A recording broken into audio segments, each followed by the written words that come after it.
IVF மூலமா கருத்தரிக்கும்போது சில சமயங்கள்ல இந்த மாதிரி இருக்கலாம்.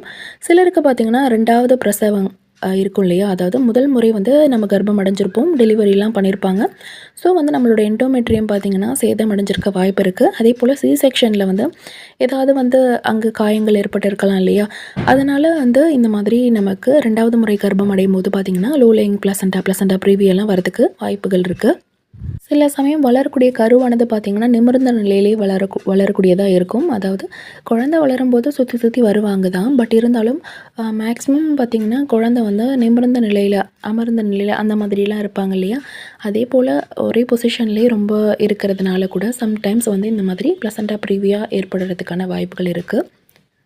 மல்டிபிள் ப்ரெக்னன்சி சொல்கிறாங்க இல்லையா? அதாவது ஒரே கர்ப்பத்தில் வந்து பல குழந்தைகள் இருக்கலாம். உள்ள 1க்கு மேற்பட்ட அல்லது 3 குழந்தைகள் கூட இருக்கலாம் இல்லையா?